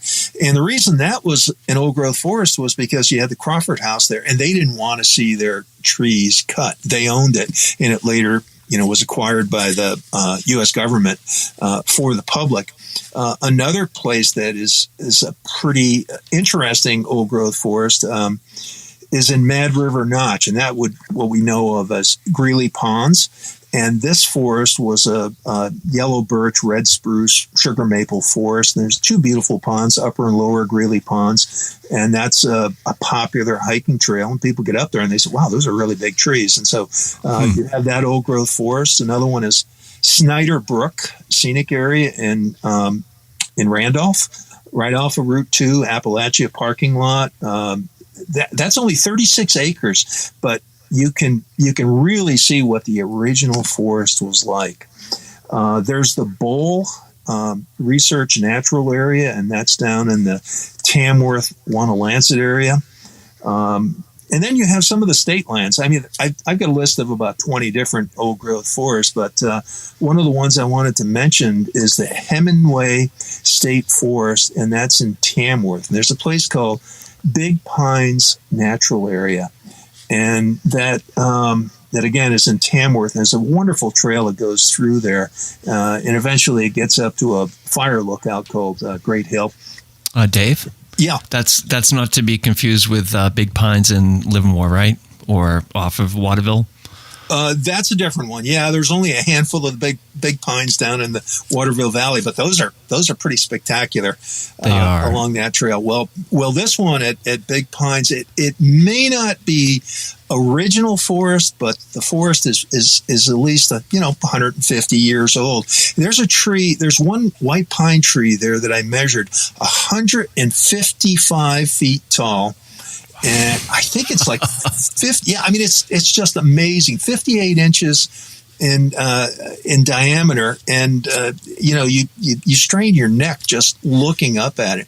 And so there's these huge white pine and eastern hemlock that are in there. There's even some red oak that are mixed in there, and it's a wonderful place to walk and go. Now another place is in Chatham, near Intervale, New Hampshire, in the Mount Washington Valley, Mountain Pond. I don't know if you ever Mountain Pond. So there's a shelter there. It used to be a high country civilian conservation corps cabin on the other side, but that was taken out in the 70s. But on the north side, just behind the shelter and uphill from Mountain Pond, I mean, that's an incredible northern hardwood forest that's in there. In Franconia Notch, there's two old growth forests in particular that are really nice. One is really easy. You can actually be on the bike path and to go through that. You'd want to start at Lafayette Brook Campground if you can find a place to park there, or go down to the next spot, down to the basin parking, and you can park there and just work your way back towards Lafayette Brook, and that's all old growth forest that is in there. And those are yellow birch trees are just huge, and it's just a wonderful walk to go along there. And then further up is Lafayette Brook scenic area, and that is on the north end of Franconia Notch, and it's on the backside of Eagle Cliff, essentially. Okay. And it's about 280 acres, and that's a bushwhack up there. There's no trail, and that forest was never cut. Of course, you had, again, another hotel. You had the Profile House. So here's, the businessmen that are saying, we don't want to cut these trees here. We want the public to enjoy them. Wow. And I will say that approach amazing. Up Crawford Path, especially like the Mizpah cutoff section there, that's old growth forest there, that mossy green section? Yeah, actually, that once you get above about 2,700 feet, you start getting into the balsam fir. Yep. And balsam fir typically doesn't get to be very old. You might get it up to 100, 120 years on that Mizpah cutoff. And so the regeneration that we get there is often through fir wave regeneration. And fir waves, we could have a whole episode just talking about fir waves, but you go through these zones of death and zones of regeneration that occur there, and you get over to Mizpah, go up the Webster Cliff Trail, you go through a bunch of those fir wave zones. So that's how that incorporates it. But it was never cut. I mean, those trees up there, they just live and die, and they're that. But they typically don't get up to the age that we often consider these old trees to be. I usually say, an old growth forest is essentially a natural forest that it's developed over a long period of time, 150, 200 years, that has not shown any signs of disturbance, whether it be forest fires or logging. You don't see any roads or any stone walls in there, and so you have a lot of large trees, you have a lot of old trees, and you also have a lot of dead trees in there. And so you have a lot of that stand structure there. So we really aren't sure. And that's what we're doing this summer is part of this conference is we're trying to figure out what percentage of New Hampshire is old growth forest. And right now we're thinking that it's less than 1% of our forest area. And it may even be less than 0.5%. But some of this, you can call it original forest that was never cut, like at Snyder Brook. Up at Nancy Pond, there's 1,500 acres of red spruce. I mean, that forest was never cut. It was just too hard to get to above Nancy Cascades and coming in from the Pemmy. They came pretty close to Norcross Pond and Nancy Pond, but never got there. And that's probably our largest stand. And So you have that. You have several hundred acres in the bowl. That's a pretty large area, and that was protected in large part Wanalancet Outdoor Club and a woman that was instrumental in protecting that. So lots of fascinating history about that. Yeah, wow, that's amazing. And then the forest fire history in the White Mountains. Can you talk a little bit about like what's the biggest fires that have happened in the last 50 to 100 years, and what's the strategy for keeping forest fires at bay? Yeah, well, we're certainly not an asbestos forest. We can have the conditions that can burn, and we've seen that. So we also have some of those changing conditions. So we have people, myself included, and others that have researched when these fires occurred and throughout history and why they occurred. But the year that we remember is 1903, and that was the year, pretty much New England burned. We had 250,000 acres in just New Hampshire that burned. Another 250,000 acres over in the Adirondacks, and a lot of Maine burned. And that's because we had no organized effort to be able to detect, to communicate the fires, or to control them. I mean, it's pretty much just logging camps. They'd send their crews out to try to prevent the forest from burning up. So, one year, 85,000 acres burned just in the White Mountains alone. And so that alarmed people, and that's why we developed a system to fight these fires. So, throughout the years since then, we haven't had a large number of fires, but in the last, say 30 years, our season is changing. We are not getting the snow that we typically would have on the ground in the hills in October. So we're getting a number of fires that are burning in November.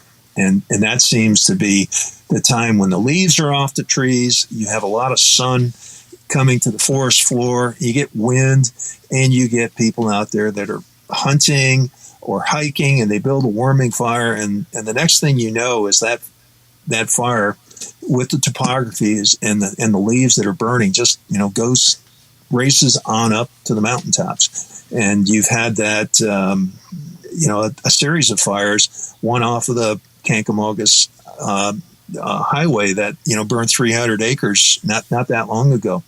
And then you had the Dilly Cliffs fire over by Kinsman Notch and Lost River, and we still don't know what caused that fire, but that was a pretty expensive fire to control. So more and more we are seeing the conditions when you get low humidity, below 35% relative humidity, you get a temperatures 80 degrees and you get some winds, but particularly that low humidity, the forest can burn.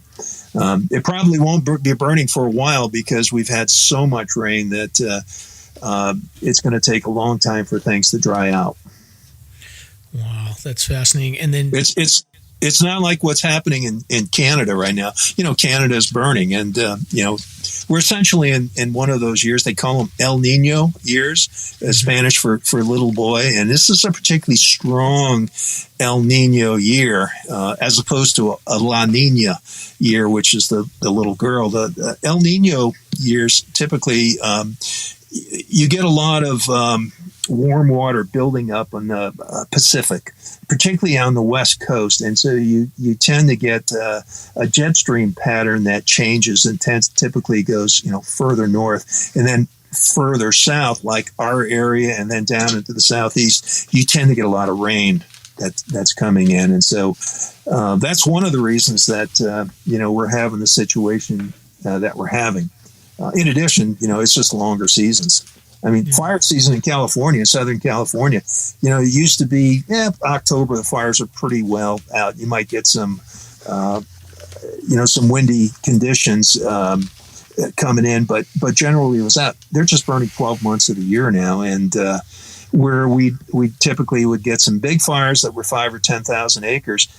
We're having fires that are 1 million acres now, and these are mega fires and giga fires, and we just don't have the resources to be able to put them out. Yeah, it's scary. I hope that never comes to New Hampshire. I actually, we complain about the rain, but that's one of the positives is that we don't have to stress out about forest fires.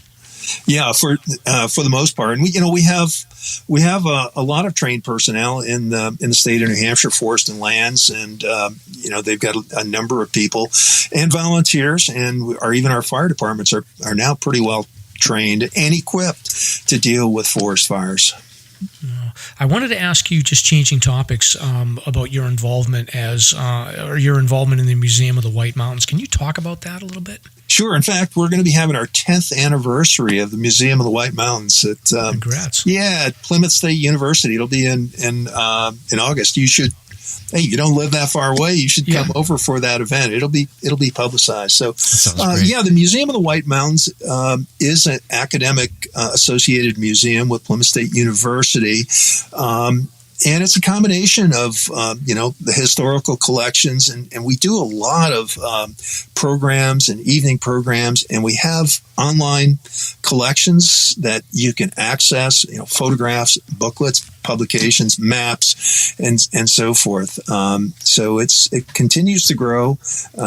We have a number of members and supporters, and we're hoping to even expand in the future. And because there's this. I don't know of really any other mountain range in North America where there's so much interest about whether it's the history, the science, the recreation aspects of a particular mountain range that you have here in the White Mountains. Yeah, there's a lot of characters that were involved in the early days of the White Mountains. Is there any primary sources that are in the museum, or any documents that really stand out as being really, really rare or exceptional from your perspective? Well, they do have a lot, and some people have, donated, their complete collection of, early materials. John or Jack Newton was one of those people, and he probably had the largest collection of White Mountain memorabilia and booklets and publications. He had every AMC White Mountain guide, every variation. He had all of the maps and various other things like that. But a lot of it was ephemeral material. Ephemeral, it's things that would be published and they would relate to a particular event. So a lot of this is pretty valuable because you can go back and get a snapshot on time, say on the 50th anniversary of the Weeks Act. For instance, he had a fairly large collection of materials, and that was held, that would have been 1961. That was at the Crawford House. And so he had a lot of references to that. My main interest is in old maps. And so I'm just always fascinated by that. And we had an exhibition. Adam Apt was the curator of the maps of the White Mountains. And so you can actually go online and see that collection. You can see the one for the Weeks Act, and also the 2018 anniversary of the White Mountain National Forest. I was the curator for that. That's available online. Yeah, the thing I tell people about maps is that when you look at a map, you've got 1,000 little rabbit holes that you can dive down, because every trail name, every river name, every mountain name, when you go back in time and you look at the maps, you can see the evolution of the naming conventions of how these were named. You can find out the story about like who these people were that they were named after. Sometimes they're named after features, but like I love maps, and I love diving down into that sort of the history on how things became named the way they were and placed on a map. So it's really awesome. Oh, and that's for sure. And I know that there's been a lot of effort in the last couple of years to look at some of these old names that were on maps that might be culturally offensive. And I just went through an exercise with one organization, and we went through 312 different names that were associated. And fortunately, we didn't, find things that were especially troublesome or problems. But you can go to some of those 1930 maps. I mean, there's one up in the Kilkenny area that had a very offensive name, and it was later changed. So, working with the U.S. Board of Geographic Names, that's in Washington. It's an agency that tries to standardize our names. You can imagine what it's like when we have different names for different mountain peaks. We've got Mount Pierce. Some people call it Mount Clinton. Some people call it Mount Pierce, and so you have those issues. Yeah, and it is interesting. Like, I feel like the bar for changing names, one of the things people don't talk about is, and I think is important, is the shared history through generations. So, like if you talk about like, oh, I hiked whatever, Mount Washington 50 years ago, and then you talk to a young person that did the same thing, like you've got a shared experience through that name over the course of history that carries on. And I understand that there's, perspectives on, when you should or shouldn't change a name, but I think that a lot of times that gets lost, is that common experience over time. Right. And I know that there's, currently a proposal to change the name of Mount Washington. And, without going into that, I think you really have to look at what it involves to make a change like that, and not just in a simple name change. It's thousands of signs, thousands of publications, and that. And we got enough trouble when they did the LIDAR survey of Mount Washington. It came. It's not 6,288, but 6288 is like a magic number. It can never be changed. And in this particular case, they didn't change it, even though the mountain is not 6,288 feet high. All right. We'll edit this one out. We'll edit that part. We don't want to start any big controversies. Well, there were other surprises too. Yeah. But crazy. It's important though for science, and LIDAR is one of those things to be able to accurately measure the heights of mountains. They've used transits and barometers and estimates and things like that, but now we've got some pretty accurate things to do. But there's still discoveries to be made, and people are making them, and so it's good to see that too. Yeah, it is. And David, I appreciate you taking the time. Like, we're about 45 minutes in. Stomp probably has about 1 million questions, so we'll keep him under control. But I'm going to hand it over to him to see if he has anything else that he wants to cover with you before we close out. But this is awesome, and I think we're going to have you back in again. I could talk to you for hours. Yeah, this is great. I'd be really appreciate it. Happy to come back. It's fun to share information and also to learn from you too. Yep. Yeah, I just have 3 or 4 quick questions. So we have the quote unquote new growth coming as we age along with the trees here. So what can we expect for composition in this new growth? If you're saying that 99% is new growth, what will we see, say, 100 years from now? Because as a bushwhacker, I see a lot of birch, and I understand that they're short-lived. So will we see the giants again? Well, the new growth is what we call regeneration. That's the term that we use. And so what you have once you get, above a certain, elevation out of the managed zone, you have natural disturbances. And so whether that is, large blowdowns that create those sunny conditions where you get this new growth or regeneration coming in, you're still going to get paper birch, which is our state tree. You'll still have that. But what we saw after, let's say, the historic logging period from 1880 to roughly 1940, where the spruce, was cut out and the softwoods were cut out, and we ended up getting a lot of paper birch coming in and a lot of red maple and trees like that. But if you look in aspen, for instance, but if you look now in the understory, you're getting fir and spruce coming in. Now, What happens though is we have some insect and disease pests that are coming in that are affecting it. Our biggest one that we have in terms of numbers of trees that are killed is the balsam woolly adelgid, and that is a problem primarily below 2,700 feet in elevation. and particularly in Coos County, it's killing a large number of trees. You go into, for instance, you drive in the Bretton Woods area and driving up the Base Station Road up to the Cog, you see a lot of dead trees up there, and that's that balsam woolly adelgid, a species that came in from elsewhere, and it's killing a lot of the trees. We are about to have in throughout the White Mountains, I'm afraid to say, the emerald ash borer, and that's a species of insect that attacks ash trees, and it probably wipes out 98% of them. So we could lose our ash component, and we have a number of these other exotic species that are coming in because the trees are stressed. We whether folks believe it or not, we've got a change in the climate, and whether it's a degree or two, it's all it takes was to stress trees, and you get some drought years, or in some cases you get too much rain. The health of those trees is affected. So I think in the long term, we're gonna see more of the same. In the sugar maple forest, as long as we can have good sugar maple regeneration coming in, we'll see the yellow birch and sugar maple coming back. Okay, excellent.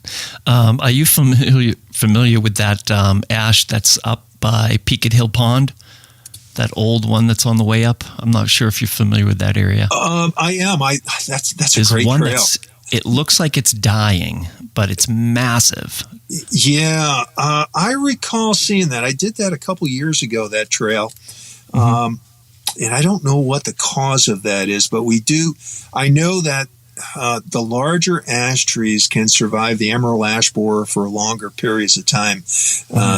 But, if you go back up to Peaked Hill Pond, and if you see any holes in the tree and they're shaped like the letter D as in Delta, that's an exit cavity from the emerald ash borer. And if you see any woodpecker activity on it, that's a pretty good indicator of that. So, as a forester, I was trained as a forester and a silviculturist. So even today, 18 years after retirement, I am out there looking at the undersides, for instance, of hemlock trees, hemlock branches, to see if there's hemlock woolly adelgid. I'm looking at the balsam fir. I'm looking at the emerald ash, the ash trees, to see if there's emerald ash borer in it.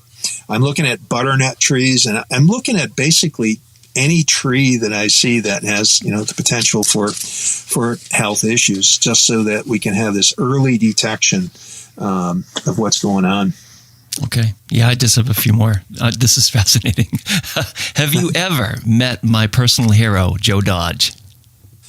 Yes. Yes. Really? Could you speak to him briefly? Well, I was just a young whippersnapper, and George Hamilton had worked with him, and he just come in, and I'm serving dinner, and he's in the crowd. He has this reputation as being somewhat of a cantankerous individual, and using a lot of swear words, but I never experienced that around him, and I really didn't know of his importance at the time, and his history, and really developing the entire HUD system the way it is in the 1930s and 40s and 50s. Yeah. Okay. Interesting. And of course there was his son Brooks Dodge. There's some interesting stories. There used to be a ski slope in front of Pinkham behind Lady Ledge and below Square Ledge. There was that. And then off of the old Jackson Road, Brooks Dodge actually built a race course. I don't know how he got away with it. Sometimes I don't look in the Forest Service records because I'm occasionally in their files and just doing research. But he built this race course there, and you could go off the old Jackson Road. And I've taken people out there, and I said, "How did he ever do this?" And the Forest Service permitted it. So who knows? Wow. But places. Go ahead. I'm sorry. I was just going to say, places that I really like. I won't mention some of the secrets, but Gulf of Slides, one of my favorite places. American Alpine Club is building a cabin up there, and I remember coming across the foundation log cabin in the Gulf of Slides, and I was quite fascinated with that. So yeah, I just always enjoyed exploring and the White Mountains, and I still do to some extent. Mm-hmm. So here's an interesting question. I do some volunteer search and rescue, and I was curious. Thank you. No worries. Thank you. So as the whites were developing and the trails were developing, obviously they built in some stairs and established some rebar steps in certain areas. What's the current process for, say, in particular with the U.S. Forest Service, in particular just dealing with some high incident areas in the whites that don't necessarily have steps or bars, but certainly need some kind of intervention because we're going there all the time. So could you speak to that? Well, I certainly can't speak for the Forest Service. I haven't worked for them for a long time, but I do know that in the 1970s, there was a fairly famous trail builder. His name was Belvin Barnes, out of the Bartlett area. And he developed a lot of these techniques for pinning steps on rocks, going up Beaver Brook on Mount Moosilauke, one of them. And, I went out there and he showed us how they were doing it and using these peon jar rock drills with compressors and that, pretty fascinating stuff. But, at the same time, the Forest Service, certainly didn't want to create a situation where things are overbuilt, over-engineered, and particularly in the cases of, the wilderness. And so there's different standards that the Forest Service has for maintaining trails. And, I know there's people that object to how wilderness trails are maintained and versus, some of the high-use trails that we have. One thing I would say, I just wish we had a lot more money for trail crews to do a lot of the work. We got a lot of volunteers. This Adopt a Trail program is wonderful. I'd love to see a program in October where people go out and clear every water bar of, all the leaves that have come down in the fall foliage. That would do so much to protect the trails from erosion. But the Forest Service, and it's Congress that appropriates the money, and a lot of the money they want to go for other projects. So trails are not the highest priority, unfortunately, to take care of. So some of that. Oh, that's actually. Oh, go ahead. That's actually a spur. That's a spur question. Wasn't there just a large amount of funds that was provided to AMC to modify some of the trails recently? Yeah, that was a congressional appropriation. I guess you would call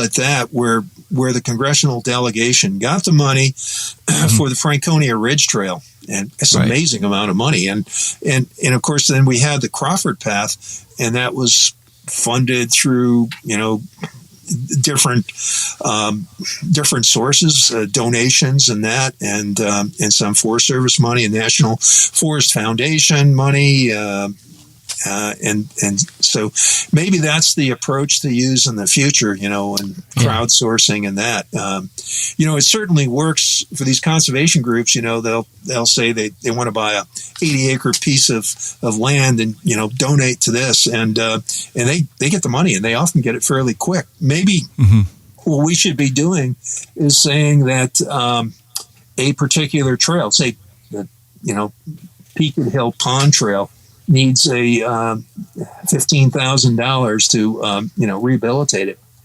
and fix it. So maybe that's what we should do, is have a Christmas shopping list for people to donate money. You hate to have to do that because people pay for these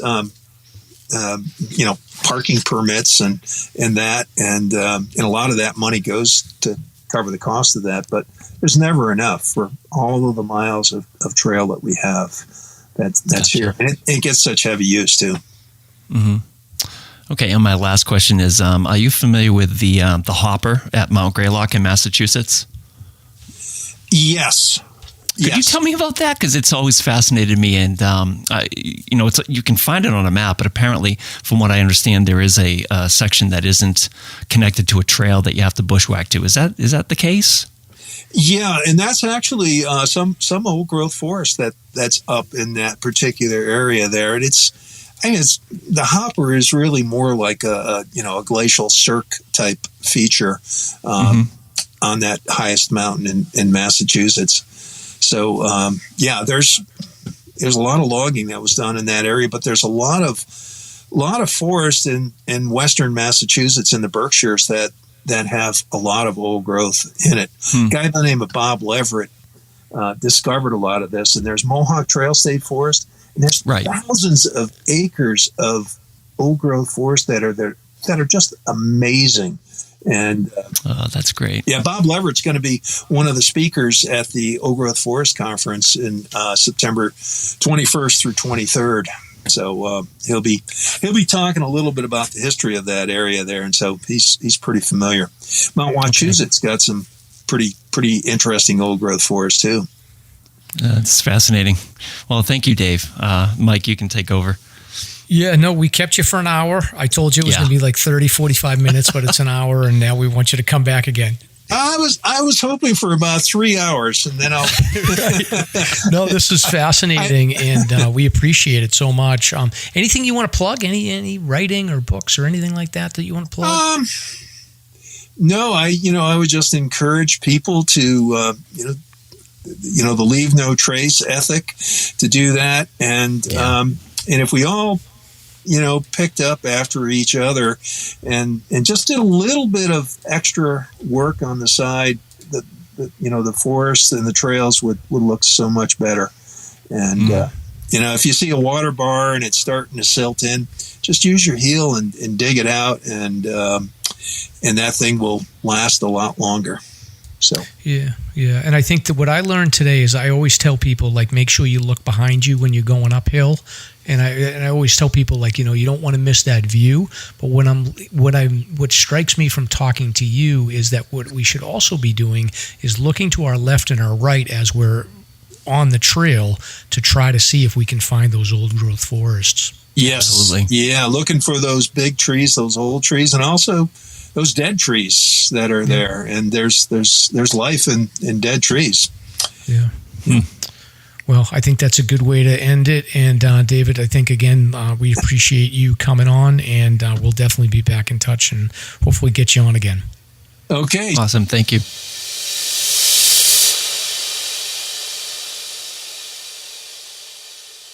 And we're back. 60 minutes later, we're back. So what do you think? Awesome. I couldn't believe, like, I loved hearing the stories about, like, what the early days of the White Mountains are like. I loved hearing his stories about, like, being in the huts and working for the AMC back in the late 60s and the Cod Railroad disaster. It's awesome stuff. Pretty neat. And you just don't realize that you're surrounded by all this history, and especially these gigantic trees. I was so glad he was open to sharing with us all those locations that we should be aware of, where you can see these massive, massive original trees. So that was a great talk. We'll definitely have him back.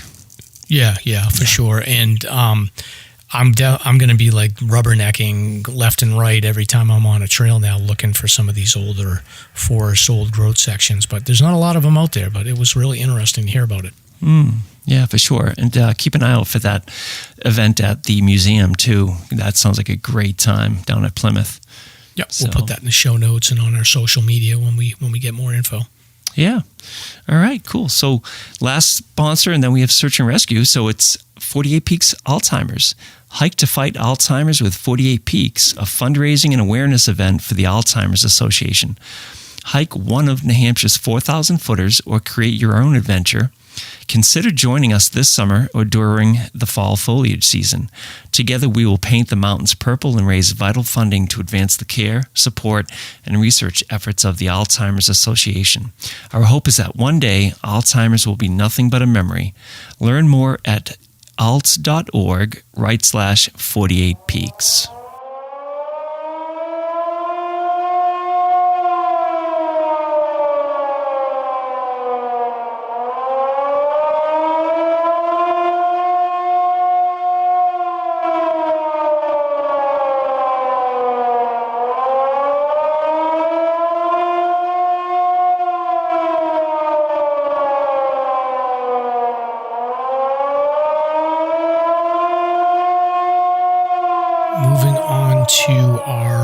search and rescue segment here. So we've got one story that is a national story here. So this is out of, where is this located? This is the one from Stosh that he submitted? Yes, yeah. He was in the La Plata Mountains northwest of Durango, Colorado. So this is a, it's one of these scenarios where it's really difficult. So this is a search for an ultra runner that the search has combed over 12,000 acres in the La Plata Mountains. So gentleman's name is Ian O'Brien. He went missing, and they've been looking for him, it looks like, for about 2 weeks here. So he had set out on June 24th to scout a path up this Hesperus mountain from the west side of the range. He summited, but no one's seen or heard from him. The gentleman has epilepsy and was carrying his medication. Friends and family suspected a seizure likely left him the experience survivalist disoriented or incapacitated. So unfortunately, it's a risk. Yeah, right. Yeah. There was a footprint found in Owen Basin the morning after O'Brien went missing, but other than that, there's been no evidence of his whereabouts. So they've been searching for him for like 2 weeks. There's a big unofficial search going on by his girlfriend and his friends. So it sounds like it's sort of the guy's a field guide for open sky wilderness therapy and a camp counselor. So I think he's got a lot of outdoor connections. I spent most of the last 6 years in Southwest Colorado, but recently moved to Page, Arizona.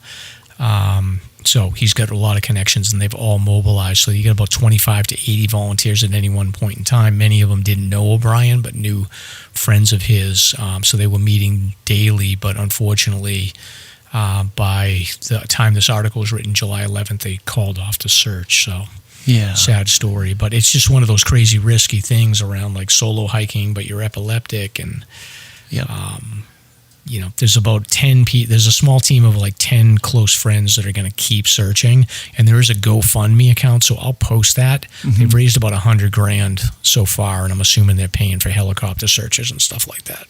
Right, and as of today, I have not seen any update on that story, unfortunately. Yeah.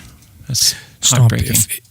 I got a question for you. If I went missing and there was a search that was going on and they had to call it off, would you continue on like these friends have done? Hell yeah. Yeah. Thank you. No doubt. Normally I would for you too, but because I'm in Massachusetts, it's a little inconvenient. So. Oh my God. Yeah, I sure would. Yeah. Yeah, no, I would too. Of course I would for you too. So I totally understand it. It's heartbreaking, but it's probably just a resource thing. Like they can't just search forever, but it sounds like it's a solid crew of people, and hopefully they'll find them. Yeah, it's funny you mentioned that. It's like there have been big searches that have concluded, and leading up to the conclusion where it was unsuccessful or whatever the outcome was. Myself and others would be planning to go out over the following days to continue the search, just as lay people, just regular hikers to continue. But so if I would do that for a stranger, I would definitely do it for you, Mike. Thank you. Yeah. All right. Well, again, maybe a miracle will happen, but it doesn't look good. Yeah. All right. This next one is a story that not hiking related, but local. There was a missing kayaker that was found deceased this week. So they were doing the search for, I think he went missing on Monday. He was with two friends, and he was in a kayak in Whitefield, New Hampshire, which is up. It's like between Twin Mountain and Jefferson. It's in that area there. Okay. And he was with two friends. He went missing, and the friends basically called Fish and Game and said, look, we can't find him. So on Wednesday morning, so they searched all day on Tuesday in a pond. I'm trying to remember the name of the pond. Burns Pond in Whitefield. Okay. They searched. 33-year-old local person from Lancaster, New Hampshire, local gentleman. they found him on Wednesday morning at 8:15. So divers recovered his body near the location where he was last seen. So tough all day search, and then to come back the next morning. But they did locate him. So no details on exactly what caused the accident. Yeah, it's a dangerous time to be in the water. Yeah, I mean, it's a pond, so you would think it's not a running water issue. It's just, and he's with two friends. I don't know if there was a flotation device there or what the story is. Was alcohol involved? I don't know. Say anything like that? No, it doesn't say anything. It just says he was with two friends, and then they separated. So, okay. Huh. I don't know. I can tell you, I think that, if you're wearing, although it's probably warm out, but if you're wearing clothes or you're wearing, heavier boots or something like that, you can get in trouble very quickly. So it could be anything. Yeah. Okay. Well, just be careful for the rivers. Otherwise, they're still raging. Yep. Yeah. And then this next one is at Old Faithful. So Tuesday, July 11th, Fish and Game was notified of a hiker requesting assistance off falling waters in Lincoln. So 27-year-old hiker from California. And again, it's sort of the same deal. They started their hike late, 2 p.m. They reached the top of Little Haystack by 5:30. And then they were coming down below Cloudland Falls around 7:30 when the gentleman slipped. Right. And Fish and Game press release says, this has historically been a common area for people to be overcome by the terrain and wet conditions. So crew hiked up about a mile to the location, carried him down the steep, wet terrain. So started the hike at 2. The call came in at 7:30. They got him in an ambulance by 11:20. So, and I think it was pretty rainy all week, so they probably were dealing with crappy conditions. Yeah, fortunately for rescuers, it was below some of the trickier terrain up above Cloudland Falls. Yeah, exactly. They at least got down below into that shelf there, so that's not as bad, I guess. Right. I still don't know how they maneuver people down that section as you're going down. That's so steep and so sketchy. Which one are you talking about? The cliff before the last crossover? When you're coming down on the right-hand side of the falls, as you're coming down, you're on the right-hand side of the falls, and you go down that really steep section. With the steps built in? Yeah, and where it leads into... no, it's even before it's above the steps, but then it leads into the bottom section of Cloudland Falls. Right. Yeah, generally those areas are using belays. So if you notice, there are 1 or 2 trees that are available. So they'll rope around the trees with belays and strapping and whatnot, and we'll have that as a backup. And must be super uncomfortable for the people that are in the litter too, because they're just probably pointing right down. Oh, it's terrifying. Absolutely terrifying. And it is super, super slippery just for all the rescuers. So we'll generally do what they call a handoff. So we line people up on both sides for 20 feet straight and just pass the person down, hopefully without slipping and losing one of the rescuers. But that whole section, that is just the most difficult area. It's always fun. Excellent. Well, we got another one here on Welsh Dickey, and this is a 45-year-old gentleman from California and his son. So they started up early morning, 7:30 on Welsh Dickey on Wednesday, July 12th. And they summited. They were coming down Dickey Mountain Trail, and the gentleman slipped and fell backwards, injuring his lower leg. So injury was severe enough to warrant a carry-out because the gentleman couldn't walk. So they had reached him. So they started the hike at 7:30. He called at 9:50. They got to him at 11:10, and then they carried him out about 2 miles to the trailhead. He arrived around 1 p.m. and then took private transportation to Spear Memorial Hospital in Plymouth to get evaluated. So pretty standard. Yeah, I couldn't make that one. I was working. Good for them for starting early. It's my house. I'm right here. I know. Could have been saved by Stomp. So, and then this next one is Bald Mountain in Antrim. Where is that? There's so many Bald Mountains. Do you know which one this is? I have no clue. I'm not sure where Antrim is. I don't know. Bennington, Peterborough. I don't know. Yeah, I have no clue. Not too familiar.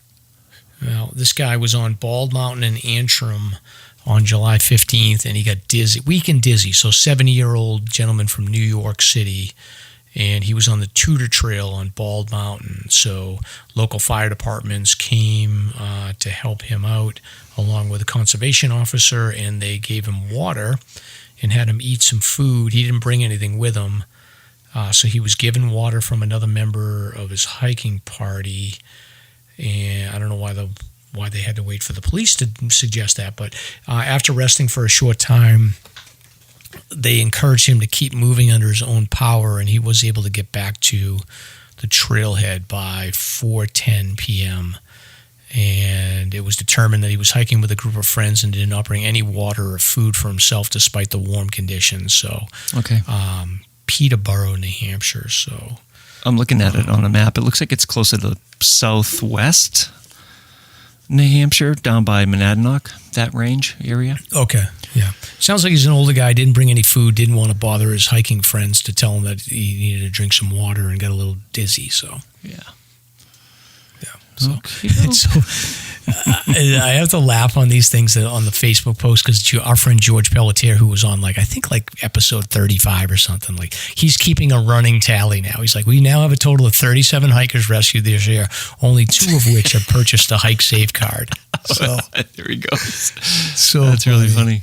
It's so funny. And then some of the people we know, they'll chime in and they'll be like, please bill George Pelletier for this rescue. Oh, I've seen those actually. Yeah, that's funny. Really funny. Yeah, George is a good sport, though. He's a good guy. Hiker assisted down Ammonoosuc Trail. So this is another one. We're busy. This is a busy season for search and rescue. Tough trail for rescues. I'll talk about Ammonoosuc in a minute, but Massachusetts woman became dehydrated on July 14th, so Friday, July 14th. 58-year-old Veronica Hagerman of, I usually don't give the names, but I screwed up. Sorry, Veronica. Attleboro, Mass. Took the Cog Railroad to the summit of Mount Washington with her husband. Oh, yeah, this is a funny one. Not funny, but interesting. So they took the Cog up, and then... Curious. This was definitely the husband's idea, I can guarantee you. Then they decided to hike down via the Crawford Path to Lakes of the Clouds AMC hut, where they ate lunch. After finishing lunch, they continued to hike down the mountain by taking the Ammonoosuc Ravine Trail. Definitely the husband's idea, and the wife's probably going to be mad at him. So they were attempting to hike back to their vehicle that was parked at the Cog Railroad. So, okay, they're going the right way. The wife becomes dehydrated and felt sick. So the husband calls 911. I just would love to understand the conversation they're having at 7:45 at night. Oh, yeah. When she's not feeling it and they got to call 911. Panic. So the call prompts a response from the Fish and Game. Conservation officers requested assistance from AMC to hike some fluids and food down to the lady in an attempt to get her moving and avoid carrying her down the mountain. So the AMC employees from Lakes of the Clouds hut were able to reach the hiker and give food and fluid to her, and the volunteers had to leave all the supplies with Hagerman and hike back to Lakes of the Clouds to avoid a pending lightning storm. Wow. Oh, this husband is in the doghouse. So as the volunteers headed back up the mountain, leaving the supplies, a conservation officer and 3 Twin Mountain ambulance members hiked up the trail from the Cog Railway and met them around 11 p.m. She was given more fluids and food after having clear vitals. She was assisted down using trekking poles. So they ended up getting out at 1:20. Ooh. So that's a long night. That's a long night. It's going to be a long week for the husband after that one. Interesting, though, there must be policy for AMC. Yeah. Regarding lightning. Huh. Yeah, I mean, it makes sense. Sure. So, yeah. So wow. It is funny. The person on this post that makes the comments to Bill George, he's like, okay, on this one, skip billing George. They should be billed on their own. So, it's funny comments. It's not funny. I mean, it is it's scary and it's definitely dangerous out there. People just, I guess, they don't do their research. Oh, sure. Yeah. So, anyway, but it is busy season. There's a lot of search and rescues going on. There's a lot to learn here. So think through, read those. I'll post these all in the show notes. Read through them. Think through what you wouldn't want to do to avoid being on these news releases. And we will catch you in episode 115. That's right. All right. Have a good weekend, everybody. Thank you for listening. If you enjoyed the show, you can subscribe on Apple Podcasts, Spotify, Podbean, YouTube, or wherever you listen to podcasts. If you want to learn more about the topics covered in today's show, please check out the show notes and safety information at SLASRPodcast.com. That's SLASR podcast.com. You can also follow the show on Facebook and Instagram. We hope you'll join us next week for another great show. Until then, on behalf of Mike and Stomp, get out there and crush some mega. Peace. Now covered in scratches, blisters, and bug bites, Chris Staff wanted to complete his most challenging day hike ever. Fish and Game officers say the hiker from Florida activated an emergency beacon yesterday morning. He was hiking along the Appalachian Trail when the weather started to get worse. Officials say the snow was piled up to 3 feet in some spots, and there was a wind chill of -1 degree. And there's 3 words to describe this race. Do we all know what they are? Only one hell! Lieutenant James Nealon, New Hampshire Fish and Game. Lieutenant, thanks for being with us today. Thanks for having me. What are some of the most common mistakes you see people make when they're heading out on the trails to hike here in New Hampshire? It seems to me the most common is being unprepared, and I think if they just simply visited hikesafe.com and got a list of the 10 essential items and had those in their packs, they probably would have no need to ever call us.